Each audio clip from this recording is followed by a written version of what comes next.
Hello dear students और control system के lecture series में आप सभी का स्वागत है। लास्ट लेक्चर में लास्ट वीडियो में हम लोगों ने ब्लॉक डायग्राम अलजेब्रा से रिलेटेड रूल्स और कुछ क्रिटिकल रूल्स थे उन्हें देखा था। इस लेक्चर में हम लोग ब्लॉक डायग्राम पर बेस्ड ब्लॉक डायग्राम अलजेब्रा पे बेस्ड एक दो न्यूमेरिकल प्रॉब्लम्स करेंगे। ओके, तो देखिए ये था जो हम लोगों ने लास्ट लेक्चर में पढ़ा था। आपका फॉरवर्ड पाथ फीडबैक पाथ क्या होता है, देन ब्लॉक्स सीरीज में कंबाइंड होते हैं, ब्लॉक्स पैरेलल में सीरीज में कंबाइंड होते हैं तो आपस में मल्टीप्लाई हो जाते हैं, पैरेलल में कंबाइंड होते हैं तो आपस में ऐड हो जाते हैं, शिफ्टिंग करते हैं अगर समिंग पॉइंट की तो हमारा मल्टीप्लाई हो जाता है। यहाँ पे ये था कंक्लूजन, अगर समिंग पॉइंट को हम शिफ्ट करते हैं आफ्टर द ब्लॉक तो मल्टीप्लाई बाय ट्रांसफर फंक्शन, और समिंग पॉइंट को अगर हम शिफ्ट करते हैं बिफोर द ब्लॉक तो divide by the transfer function, और टेक ऑफ पॉइंट को अगर हम आफ्टर द ब्लॉक शिफ्ट करते हैं तो डिवाइड करते हैं, और टेक ऑफ पॉइंट को अगर हम बिफोर द ब्लॉक शिफ्ट करते हैं तो मल्टीप्लाई करते हैं। ओके, तो आज हम एक न्यूमेरिकल प्रॉब्लम्स इस पे करते हैं।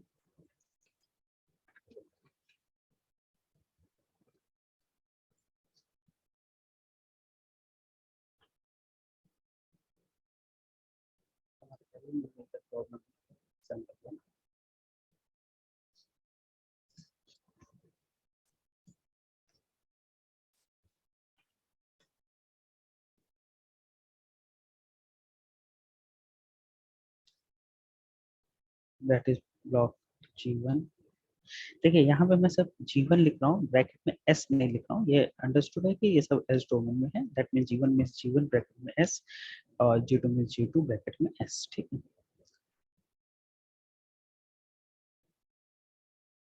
यहाँ पे इनपुट आ रहा है ये RS, और G1 के पहले एक और यहाँ से ब्लॉक निकल रहा है, टेक ऑफ पॉइंट हमारा G2,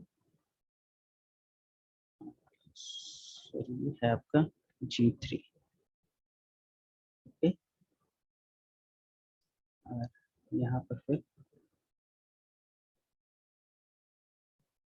ये प्लस प्लस, ये एक और सम पॉइंट है, यहाँ से आपका आउटपुट जा रहा है CS, और यहाँ से एक फीडबैक पाथ निकाल लेंगे और इसको यहाँ पे निगेटिव पे लाके कनेक्ट कर रहे हैं H। ये आपका डायग्राम दिया हुआ है, इस डायग्राम को रिड्यूस करके हमें ब्लॉक डायग्राम अलजेब्रा का यूज करके रिड्यूस हम करेंगे और देन हम उसका ओवरऑल ट्रांसफर फंक्शन निकालेंगे। तो सबसे पहले अगर आप देखें तो यहाँ पे आपकी G1 और G2 ये दोनों ब्लॉक आपस में आपके कास्केड या सीरीज में कनेक्ट है, और आपको मालूम है कि अगर दो ब्लॉक कास्केड या सीरीज में कनेक्ट होते हैं तो हम उनको आपस में क्या कर देते हैं, मल्टीप्लाई कर देते हैं। तो इन दोनों की जगह इक्विवेलेंट में हमारा आ जाएगा G1 G2। ओके, अब अगर हम देखें तो ये G1 G2 ब्लॉक जो हमारा इनका आया, ये G1 G2 ब्लॉक और G3 ब्लॉक एक दूसरे से पैरेलल में कनेक्ट है। देखिए इस जगह पे G1 G2 हो गया, इस पूरी जगह पे आपका ये पूरा हो गया एक ब्लॉक G1 G2। ठीक है, और G1 G2 और G3 आपस में देखिए पैरेलल में कनेक्ट है, प्लस प्लस के साथ पैरेलल में कनेक्ट है, और अगर दो ब्लॉक पैरेलल में कनेक्ट होते हैं तो आपके पास आपको मालूम है कि उन दोनों ब्लॉक को हम आपस में ऐड कर देते हैं। ठीक है, depending upon the summing point, अगर ये प्लस माइनस है तो प्लस, अगर क्या है इस पे डिपेंड करेगा। तो अगर क्योंकि यहाँ पे समिंग पॉइंट प्लस प्लस है तो इन दोनों ब्लॉक्स को हम आपस में ऐड कर देंगे। ओके, तो ये हमारा हमारा इक्विवेलेंट जो ब्लॉक डायग्राम आ जाएगा, अगर देखें तो G1 G2 प्लस G3। पहले हमारा G1 G2 बेटा कास्केडेड में था, ये सीरीज था तो इसका इक्विवेलेंट हो गया G1 G2, देन इस G3 के साथ ये पैरेलल में था तो इसका इक्विवेलेंट हो गया G1 G2 plus G3। Okay, और अब आपको यहाँ पे आउटपुट पे मिल रहा है CS, और यहाँ पे फीडबैक आपको मिल रहा है ये H फीडबैक यहाँ पे जाके निगेटिव के साथ कनेक्ट हो रहा है, इनपुट है तो आपका RS। ठीक है, तो अब इस केस में अगर आप देखें तो ये एक कैनोनिकल फॉर्म हो गई, ये आपका CS अपान RS, ये आपका कैनोनिकल फॉर्म हो गई। कैनोनिकल फॉर्म में क्या है, ये देखिए फीडबैक है, नेगेटिव फीडबैक के साथ जा रहा है, कनेक्ट हो रहा है। कैनोनिकल फॉर्म का जो स्टैंडर्ड फॉर्मूला होता है वो होता है 1/1 प्लस GH। ठीक है बेटा। 1 प्लस जी एच, क्योंकि निगेटिव फीडबैक होता है, फॉर्मूला आपका होता है 1 प्लस माइनस जी एच, तो अगर निगेटिव फीडबैक है तो हम प्लस लेते हैं, that's why it is 1 plus ji H. तो इस केस में अगर हम जी की वैल्यू पुट कर दे तो हमारा ट्रांसफर फंक्शन आ जाएगा C S upon R S is equal to, देखिए ओवरऑल ट्रांसफर फंक्शन है जी वन, जी की वैल्यू है G one G two plus G three upon 1 plus feedback, क्योंकि निगेटिव है तो 1 प्लस जी की वैल्यू फिर लिख देंगे जी one G two plus G three और ब्रैकेट में मल्टीप्लाइड बाई एच। तो इसको थोड़ा सा आप और सॉल्व अगर करना चाहें तो आप सॉल्व कर सकते हैं, और ये सॉल्व होने के आपको आ जाएगा।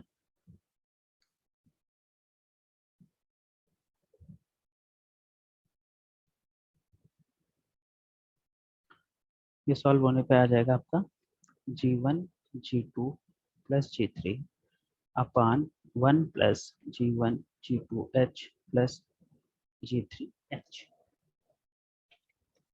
1 plus G one G two H plus G three H. Okay, तो ये आ गया आपका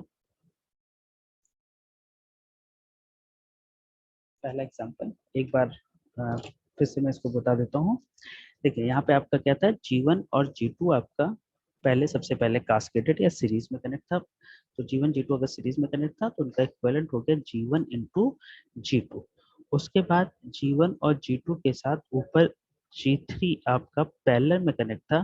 तो G3 अगर पैरेलल में कनेक्ट होगा तो इसका इक्विवेलेंट हो जाएगा, अगर दो ब्लॉक पैरेलल में कनेक्ट होते हैं तो आपस में ऐड हो जाते हैं, तो इनका इक्विवेलेंट हो जाएगा G1 G2 और प्लस G3। देन उसके बाद आपका एक कैनोनिकल फॉर्म बन रही है। कैनोनिकल फॉर्म में जो फीडबैक है, ये फीडबैक आपका निगेटिव पे कनेक्ट हो रहा है। ये फीडबैक आपका जो है वो निगेटिव फीडबैक से कनेक्ट हो रहा है। तो अगर निगेटिव फीडबैक से कनेक्ट हो रहा है तो आपका जो भी ट्रांसफर फंक्शन होगा उसका equivalent transfer function canonical form होता है G S upon 1 plus G S H S.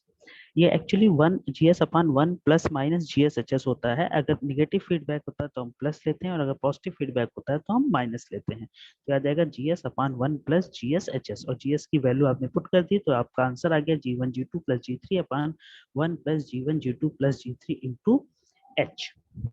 Okay, I think so clear होगा आपको। इसी पे अब आगे बढ़ते हुए हम लोग एक और एग्जाम्पल लेते हैं, एग्जाम्पल नंबर 2। देखिए इस एग्जाम्पल का डायग्राम मैं आपके सामने बना रहा हूँ। इसमें दो समिंग पॉइंट हैं।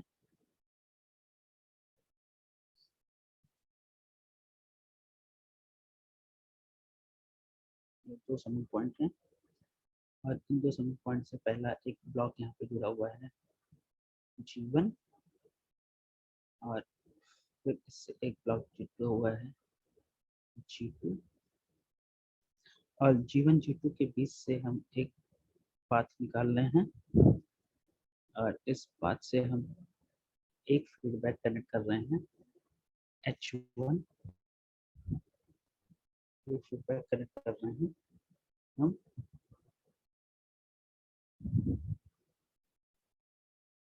H1, और इसको सेकंड समिंग पाथ पे ले जाके कनेक्ट कर देना निगेटिव फीडबैक के साथ। ओके, ये यहाँ प्लस है, और इसी पाथ को फिर हम आगे एक्सटेंड करते हुए इस क्वेश्चन में एक और फीडबैक पाथ ले रहा है S2, और इसको कनेक्ट कर दे रहा है फिर फर्स्ट समिंग पॉइंट इस पाथ से प्लस के साथ। यहाँ पे इनपुट है आपका RS, और इस G2 के आगे आपका आउटपुट है CS। तो इस केस में आपको ओवरऑल ट्रांसफर फंक्शन निकालना है। Overall transfer function that means आपका आपको GS CS अपन RS की वैल्यू फाइंड आउट करनी है। You have to find out CS upon RS। Okay, देखते हैं हम इस क्वेश्चन को। अगर हम देखें यहाँ पर तो ये जो हमारा फीडबैक है, ये फीडबैक सेम पाथ से आ रहा है, यहाँ पे निगेटिव जा रहा है, देन यहाँ से आ रहा है और यहाँ पे निगेटिव जा रहा है। ओवरऑल ये फीडबैक इस पाथ पे अगर आप देखें तो यहाँ पे भी निगेटिव हो रहा है, यहाँ पे भी निगेटिव हो रहा है। ठीक है, तो अगर इस फीडबैक को इस पाथ के साथ हम यहाँ से इस पाथ के साथ देखें तो यहाँ पे H1 और H2 आपस में एक दूसरे के साथ पैरेलल में कनेक्ट है, और फाइनली ये जाके निगेटिव हो जा रहे हैं। तो अगर हम अपने इस डायग्राम को थोड़ा सा रिड्यूस करना चाहें तो we can reduce it like it is your G1,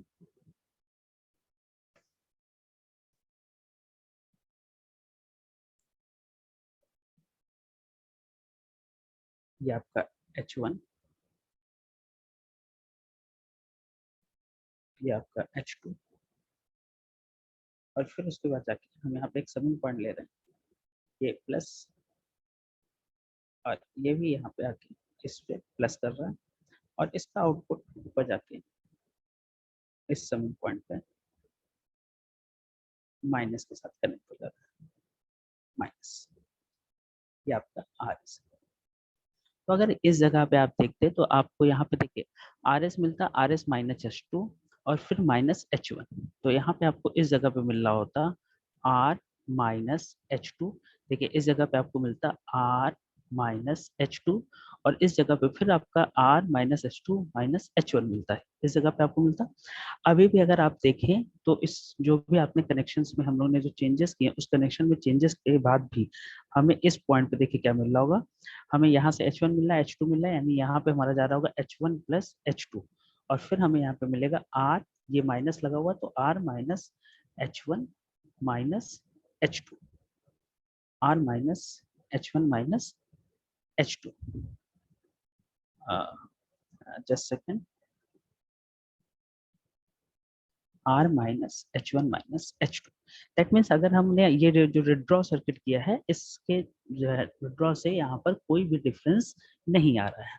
अब अगर हम अपने इस विड्रॉ में देखें तो हमारा ब्लॉक H1 और H2 ब्लॉक इस पॉइंट और इस समिंग पॉइंट के बीच में आपस में कनेक्ट है, और ये कनेक्शन आपका पैरेलल कनेक्शन है, तो हमें मालूम है कि पैरेलल कनेक्शन में हमारे जो ब्लॉक होते हैं वो आपस में ऐड हो जाते हैं। तो अब हमारा देखिए ये चेंज हो जाएगा, ब्लॉक पैरेलल है तो आपस में ऐड हो जाएंगे, देखिए ऐड पे हमारा क्या आएगा G1, सॉरी यहाँ पर था G2 था और CS था, तो G1 ये आपका G2 रहेगा, और यहाँ से ये आपस में ऐड हो गए हमारे, तो ये बचा हमारा H1 प्लस H2, और ये यहाँ पर निगेटिव और ये पॉजिटिव। तो अब देखिए ये जो लूप हमारा बना, ये लूप हमारा कैनोनिकल फॉर्म बन रहा है। कैनोनिकल फॉर्म देखिए G1 और इसके साथ H1 plus H2 negative feedback के साथ कनेक्ट है, तो अगर ये कैनोनिकल फॉर्म बन रहा है तो हम अगर हम फिर से लिखना चाहें इसकी जगह ओवरऑल ट्रांसफर फंक्शन, तो कैनोनिकल फॉर्म क्योंकि निगेटिव फीडबैक है तो ओवरऑल ट्रांसफर फंक्शन हमारा आएगा G अपान 1 प्लस GH, G अपान 1 प्लस GH। तो देखिए ओवरऑल हमारा ट्रांसफर फंक्शन क्या आएगा बेटा, G की वैल्यू हमारी क्या है G1 अपान 1 प्लस G1, H की जगह है हमारा H1 plus H2, H1 plus H2, और फिर ये निकल के जा रहा है हमारा G2 से कनेक्ट हो जा रहा है, और फिर यहाँ पे आउटपुट हमारा आ रहा है CS, और यहाँ पे आउटपुट हमारा आ रहा है RS। तो हमें यहाँ से नेक्स्ट हमारा जो डायग्राम बना ये है। अब देखें, अब आपका ये ब्लॉक, ये दोनों ब्लॉक आपस में कास्केटेड हैं, आपको मालूम है कास्केटेड का मतलब क्या होता है, आपस में मल्टीप्लाई कर देंगे। तो अगर इन दोनों ब्लॉक को हम आपस में मल्टीप्लाई कर देंगे तो हमें मिलेगा G1 G2 upon 1 plus G1 H1 plus G1 H2, that is your CS, that is your RS, that means CS RS is equal to ये ब्लॉक हो गया। ओके तो ये था इक्विवेलेंट हमारा, इसको एक बार मैं फिर से बता देता हूँ। देखिए सबसे पहले हमारे दो ब्लॉक थे H1 H1 और H2, ये दोनों यहाँ पे H2 भी निगेटिव फीडबैक से जुड़ा था, H1 भी निगेटिव फीडबैक से जुड़ा था, तो हमने इसको रिड्रॉ कर दिया, रिड्रॉ करके हमने दोनों को पहले आपस में सम्मेशन कर दिया, देन उसको निगेटिव फीडबैक के साथ कर दिया। अगर हमारा ये यहाँ पे H2 यहाँ पे देखिए निगेटिव फीडबैक के साथ जुड़ा था, तो इस पॉइंट पे मिल रहा था R माइनस H2, और इस पॉइंट पे हमें मिल रहा था R minus H2 minus H1। हम इसको अगर विड्रॉ कर रहे हैं तो उस केस में भी देखिए हमें यहाँ पे मिल रहा है H1 प्लस H2, और फिर उसके बाद हमें इस पॉइंट पे मिल रहा है R H1 माइनस H2। इसका मतलब हमारा ये और ये दोनों ही सेम है, दैट मीन्स हमने जो विड्रॉ किया है वो हमारा एकदम जो भी विड्रॉ वाला पॉइंट है हमारा वो वैलिड है। ओके, विड्रॉ कंस्ट्रक्शन हमारा वैलिड है। तो इस केस में बेटा क्या होगा, अगर विड्रॉ कनेक्शन हमारा वैलिड है तो अब हम अगर देखें तो H1 और H2 हमारे इस पॉइंट और सबमिशन पॉइंट के बीच कनेक्ट है और दोनों आपस में पैरेलल है। हमें मालूम है कि अगर दो ब्लॉक पैरेलल में कनेक्ट होते हैं तो उनको हम आपस में ऐड कर देते हैं। तो इस डायग्राम को हमने फिर से ड्रॉ किया तो देखिए ये H1 प्लस H2 आपस में ऐड हो गया G1 और ये जाके निगेटिव के साथ कनेक्ट है। तो यहाँ पे अगर आप देखें तो आपको एक कैनोनिकल फॉर्म मिल रही है। ये वाली जो चीज है ये आपकी एक कैनोनिकल फॉर्म मिल रही है। ये कैनोनिकल फॉर्म मिल रही है और कैनोनिकल फॉर्म में आपको मालूम होता है कि आपको क्या होता है ओवरऑल ट्रांसफर फंक्शन g अपान 1 प्लस जी एच। डिपेंड कि ये जो प्लस कब होगा जब निगेटिव फीडबैक होगा। तो यहाँ पे देखिए ये निगेटिव फीडबैक है, इस जगह पे निगेटिव फीडबैक है। ये देखिए निगेटिव ये फीडबैक जो जा रहा है ये निगेटिव से जुड़ा है, इसलिए निगेटिव फीडबैक है तो हमारा ट्रांसफर फंक्शन होगा g अपान 1 प्लस जी एच। तो इस केस में अगर हम देखें तो कैनोनिकल फॉर्म पे हमें ये मिलेगा g1 अपान 1 plus G1 h1 plus h2। और उसके बाद ये हमारा G2 के साथ बेटा क्या है कास्केडेड या सीरीज में कनेक्ट है। तो हमें कास्केडेड या सीरीज में हमें मालूम है कि ब्लॉक आपस में मल्टीप्लाई कर जाते हैं तो हमारा मल्टीप्लीकेशन पे मिलेगा G1 G2 upon 1 plus G1 H1 plus G1 H2। Okay, I think सो कि अभी आपको ये क्लियर होगा। अगर किसी को कोई भी कंफ्यूजन होता है तो आप कमेंट करके पूछ सकते हैं। ओके, अभी नेक्स्ट एक हम लोग और एग्जाम्पल देखते हैं। ओके, तो अब हम लोग एक नेक्स्ट एग्जांपल देखते हैं। That is your example number 3।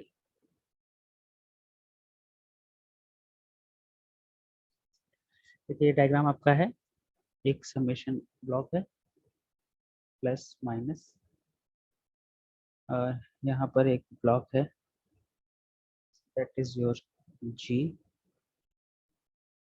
और फिर यहाँ पे एक समेशन ब्लॉक है प्लस प्लस। यहाँ पर एक ब्लॉक है H1, यहाँ से आपका आउटपुट है CS और यहाँ से आपका एक और फीडबैक पाथ है H2 और ये यहाँ पे जाके निगेटिव पे कनेक्ट है और ये है आपका RS। ओके, अब देखिए इस केस में अगर हम देखें तो हमारा ये जो H1 और G है, ओके, और फिर ये GH2 इसके साथ फीडबैक में है, लेकिन यहाँ पर ये पॉइंट इस फीडबैक पाथ को कैनोनिकल फॉर्म नहीं बनने दे रहा है ये पॉइंट। और ये एक आपका क्या है, इट इज योर एक take off point, it is your take off point, take off. ठीक है, तो हम इस टेक ऑफ पॉइंट को किसी तरह मूव करा दें यहाँ पर। इस टेक ऑफ पॉइंट को हम ब्लॉक के बाद किसी तरह अगर मूव करा दें तो हमारा शायद जो है वो डायग्राम आपका कैनोनिकल फॉर्म में कन्वर्ट हो जाएगा। तो जरा मूव करा के देखते हैं हम लोग। RS ये submission point plus minus G और ये यहाँ पे आपका इसके साथ आ रहा है H2 ये माइनस। अब ये जो टेक ऑफ पॉइंट था इसको हम लोगों ने मूव करा दिया यहाँ पर, ये मूव करके ये आपका समिंग पॉइंट और ये फिर इस पे आके कनेक्ट प्लस प्लस। ठीक है, अब अगर हमने टेक ऑफ पॉइंट को मूव करा दिया तो इस टेक ऑफ पॉइंट को अगर हम किसी ब्लॉक के बाद मूव कराते हैं, मैंने आपको ऊपर डायग्राम बताया था कि अगर हम किसी टेक ऑफ पॉइंट को ब्लॉक के बाद मूव कराते हैं, आफ्टर द ब्लॉक ले जाते हैं तो हमें उस ट्रांसफर फंक्शन से डिवाइड करना पड़ता है। तो उस केस में हमें ट्रांसफर फंक्शन से डिवाइड करना पड़ता है।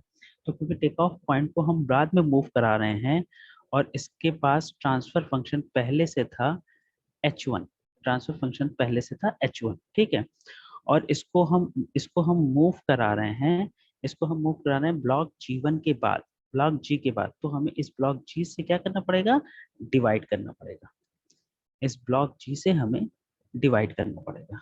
ओके, तो हमने यहाँ पर इस कंडीशन में ब्लॉक G से इसको डिवाइड कर दिया टेक ऑफ पॉइंट के बाद ले जाके। अब ये आपका आउटपुट में यहाँ पे मिल रहा है CS। तो अब अगर आप ध्यान से देखें तो आपका जो कैनोनिकल फॉर्म है वो कैनोनिकल फॉर्म यहाँ पर बन गई। ये देखिए G इसे फीड फॉरवर्ड आ रहा है फीडबैक पार्ट माइनस के साथ। तो आपको मालूम है फिर कैनोनिकल फॉर्म का सिंप्लीफिकेशन क्या होता है, कैनोनिकल फॉर्म G अपान 1 plus G S H S, क्योंकि निगेटिव फीडबैक है तो G अपान 1 प्लस जी एच टू। और उसके साथ ये एक ब्लॉक है H1 डिवाइड बाई G, और ये आपका एक पाथ है, और यहाँ पे आके ये दोनों आपस में कनेक्ट हो रहे हैं प्लस प्लस के साथ, और ये आपका सी एस, और यहाँ पे आपका आर एस।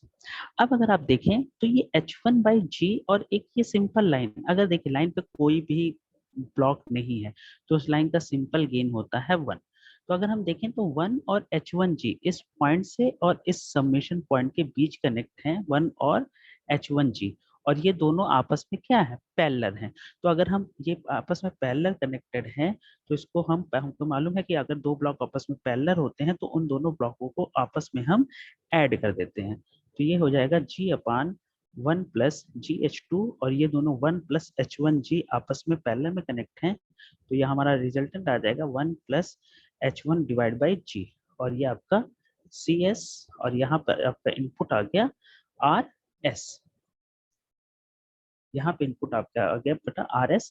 अब आप देखें तो ये और ये ब्लॉक आपस में सीरीज में है, तो इनको हम आपस में मल्टीप्लाई कर देंगे तो हमारा नेक्स्ट विड्रॉ क्या आएगा, ये आ जाएगा हमारा RS इस ब्लॉक में, ये आ जाएगा बेटा G अपान 1 प्लस जी एच टू एक ब्रैकेट में, और दूसरे ब्रैकेट में 1 प्लस H1 अपान जी, ये CS। ओके, दोनों ब्लॉक आपस में मल्टीप्लाई हो गए, और इनको अगर आप थोड़ा सा सॉल्व करेंगे तो सॉल्व होके आपको आंसर मिल जाएगा।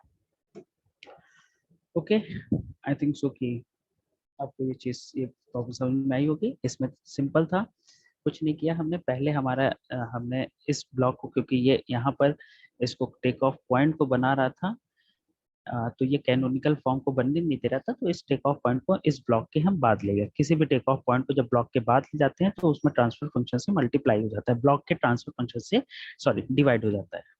तो यहाँ पर क्योंकि जी था और पहले से फीडबैक एस था, तो आप जी के बाद ले जा रहे हो इसलिए जी से डिवाइड कर दे रहा है।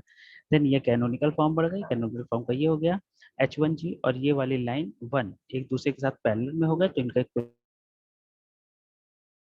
दोनों ब्लॉक सीरीज में कनेक्ट हो गए, इनका एक मल्टीप्लाई कर दिया। Okay,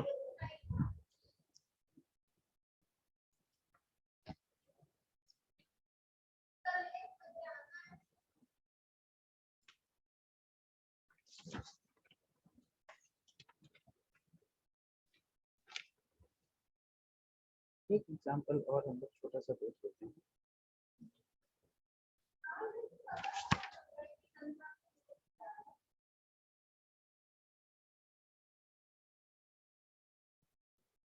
That is example number 4।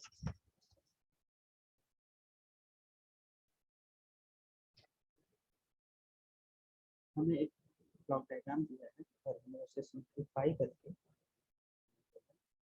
Overall transfer function करना है। ब्लॉक डायग्राम पहला पेज, देन ई का आपका summation point plus plus block लगा हुआ है G2, उसके साथ समेशन पॉइंट प्लस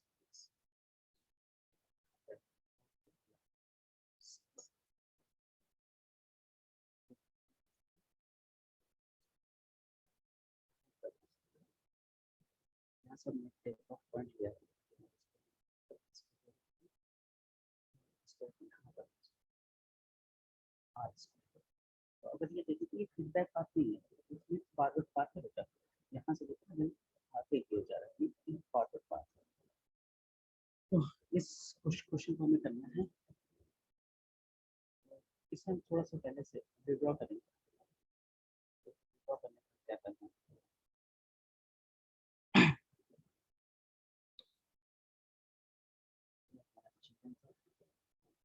और इसके साथ हमारा समेशन,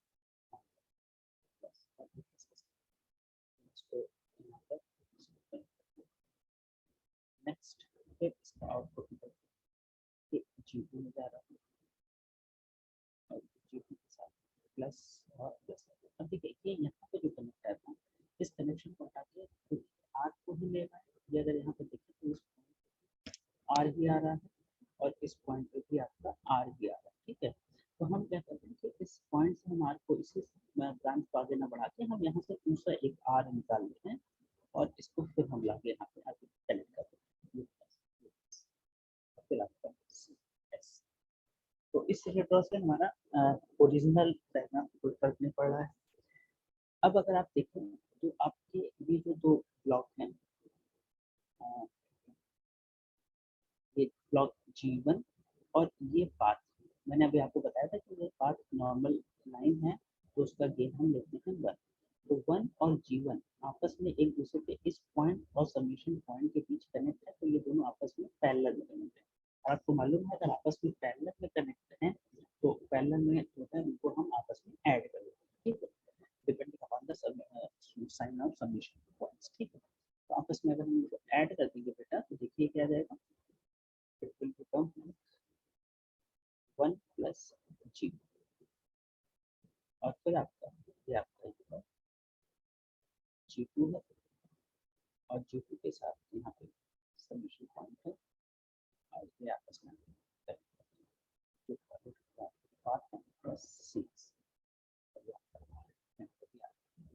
अब अगर आप देखें तो 1 plus G1 और ये G2 ये एक दूसरे के साथ सीरीज में या कास्केडेड कनेक्टेड है, कास्केडेड है। आपको मालूम है आपस में अगर सीरीज या कास्केडेड होते हैं तो वो ब्लॉक आपस में मल्टीप्लाई होते हैं, तो इनका इक्विवेलेंट आ जाएगा। अगर देखिए इक्विवेलेंट हो जाएगा हमारा, मल्टीप्लाई हम कर देंगे आपस में G2 1 plus G2 और यहाँ से आया है C। अब अगर देखें तो यहाँ पे सिंगल लाइन है, सिंगल लाइन का गेन 1 हो गया। अब ये 1 और ये ब्लॉक G2 1 plus G1 ये एक दूसरे के साथ दोनों आपस में पैरेलल में कनेक्ट है। तो आपको मालूम है कि अगर पैरेलल में दो ब्लॉक कनेक्ट हैं तो उनको हम आपस में ऐड कर देते हैं। तो पैरेलल कनेक्शन के लिए इक्विवेलेंट आपका बेटा कितना आ जाएगा, देखिए 1 plus G2 plus 1 plus G1 है, मल्टीप्लाई करके G2 plus G1 G2 या आपका C या R, तो आपका CS upon RS transfer function आ जाएगा 1 plus G2 plus G1 G2। Okay, तो ये क्वेश्चन था। इस क्वेश्चन में बेसिकली हम लोगों ने क्या किया, पहले जो हमारा प्रूफ पार्ट था उसको दो अलग अलग सबमिशन पॉइंट पर प्रूफ किया। तो पहले G1 और आपका जो एक सिंपल पार्ट है, सिंपल पार्ट का गेन अगर कोई गेन किया है तो गेन 1 होता है, दोनों पैरेलल में आ गए, सॉल्व किया, फिर दो ब्लॉक सीरीज में आ गए, मल्टीप्लाई किया और फिर वो एक सिंपल पार्ट के साथ पैरेलल में आ गया और सॉल्व कर दिया। पैरेलल में आपका ब्लॉक आपस में ऐड हो जाता है। तो इस लेक्चर के साथ ही हमारा जो ब्लॉक डायग्राम अलजेब्रा है वो उसका हमने पूरा एक तरह से देख लिया है। अब उसकी थ्योरी भी हमने इससे पहले लेक्चर में थ्योरी देखी थी और सेकंड लेक्चर में हमने ब्लॉक अलजेब्रा के कुछ न्यूमेरिकल प्रॉब्लम सीखी है। अब आपके पास जो भी टेक्स्ट बुक हो और या आपके पास प्रीवियस ईयर पेपर्स हो तो आप उनसे ब्लॉक डायग्राम अलजेब्रा की प्रॉब्लम्स को सॉल्व करेंगे। ओके, और अगर आपको कोई भी प्रॉब्लम आती है, कुछ भी दिक्कत आती है तो आप प्लीज़ वीडियो पे कमेंट करिएगा, मैं आपको जो भी क्वेरी होगी वो सॉल्व करूँगा। ओके, कंट्रोल सिस्टम के लेक्चर सीरीज में कनेक्ट होने के लिए आप सभी का बहुत बहुत धन्यवाद। Thank you everyone.